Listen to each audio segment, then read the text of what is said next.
So now we are going to draw the cross section of the esophagus. The histology of the esophagus. So the points you have to remember prior to draw this is one is the mucosa.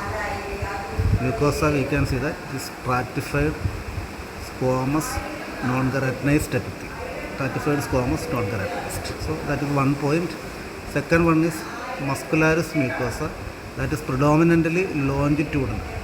So in other parts of the GIT we can see it is circular, but here we can see it is longitudinal. So when we make a cross section of this region, we have to draw the cross section of the smooth muscle in that point. Then third point is submucosa. Submucosa contain esophageal glands. They are compound tubulo-alveolar glands. Mucus glands are predominantly, mucus acini is predominantly present, but some serous acini may be there. But you have to draw more mucus acini in the submucosa. So these are the essential features you have to remember while you are drawing the histology of the esophagus. Now we can draw it. And you remember that this is stratified, squamous, non-keratinized epithelium. So first I am drawing the basement membrane. The basement membrane, when you draw, always draw it in a wavy pattern. So there should be some wavy pattern should be there. It should be irregular wavy pattern.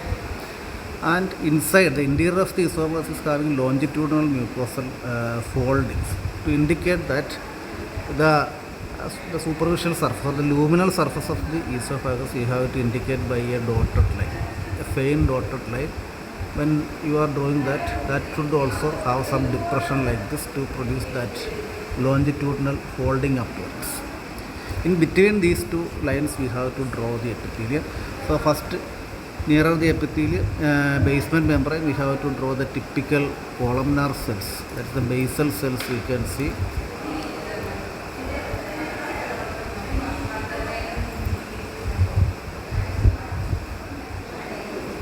So then coming to the periphery, we can see that the cells become polyhedral in shape.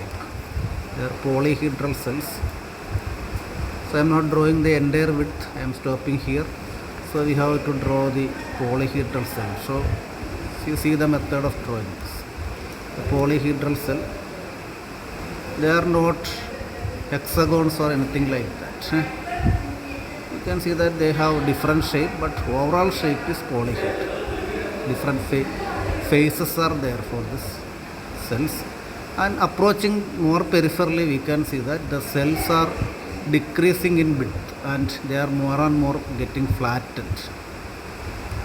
So flattened and finally reaching the most superficial part, we can see that very flat squamous cells you can see. So this is the method of drawing of what? The stratified, squamous, non-keratinized. You can see that the cells are becoming more and more flat when approaches the luminal surface, and in the most superficial part we can see that it is having this squamous. So this is the method of drawing. Then you have to put the nuclei. The nuclei will be present for the entire layer because all the cells are leaving.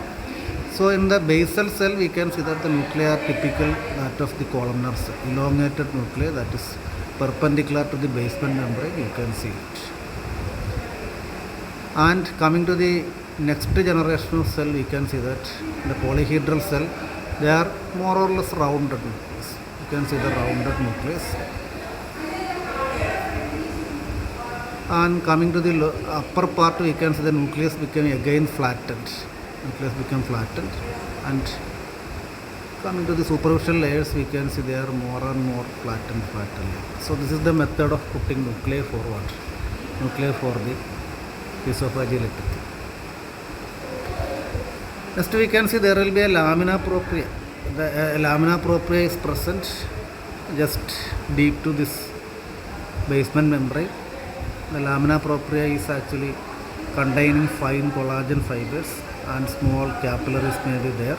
You can indicate it and don't use much time for drawing this area. And we can see that sometimes some lymphatic aggregation may be there, so put some lymphatic cell, the nucleus of the lymphocytes there. And just deep to that we have to draw the muscularis mucosa. I already said that it is longitudinal here, so we have to draw the cross section of the muscle. So we have to draw the cross section. So the muscularis mucosa, we have to draw the not the spindle shaped muscle fibers, but we can see the cross section of what? Cross section of the smooth muscle, you can see. Then the important part will come, that is the submucosa. Submucosa, here we can see that the esophageal glands, these are predominantly mucus in nature. So we can see that so we put the typical mucus here that we have drawn elsewhere. So same method you can apply. Typical mucus acina you can draw, and the columnar cells you can draw.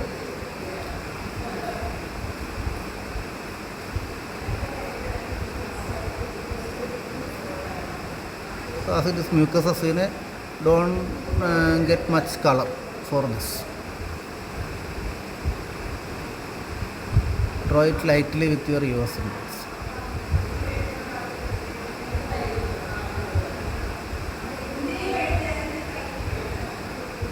Definitely in between this acina there will be connective tissue of the mucosa, so you can draw the collagen fibers in between this.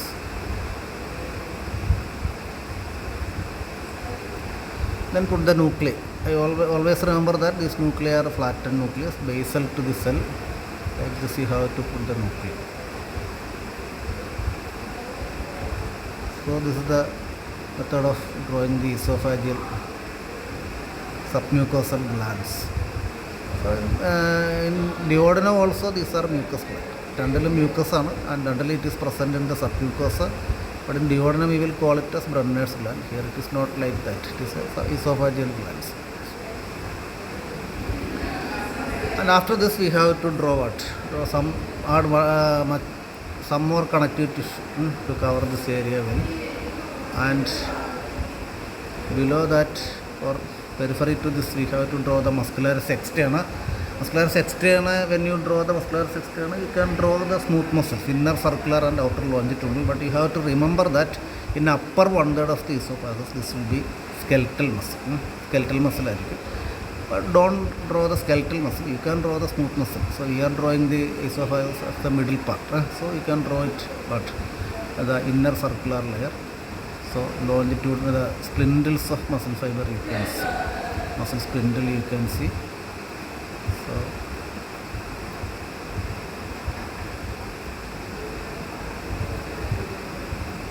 muscle spindle. So this is the circular layer. Outer to that we can see there is a longitudinal layer. So you have to draw the cross section of the muscle fiber, that is grouped as muscle fascicle.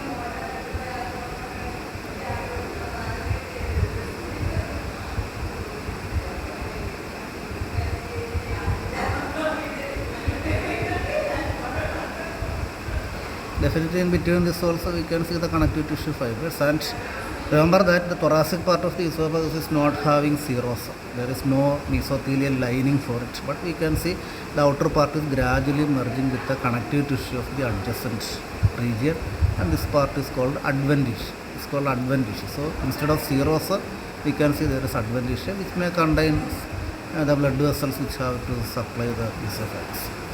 So finally we have to mark, this is the epithelium, stratified, squamous, non-keratinized, all layers are nucleated, and remember the method of putting the nuclei. And we can see there is a lamina propria that contain lymphocytes, then a longitudinal muscularis mucosa, then the esophageal glands in the submucosa having esophageal glands, they are mucus in nature predominantly. Then muscularis externa have inner circular layer and outer longitudinal layer, and the most peripheral layer is not serosa, but we can see there is adventitia.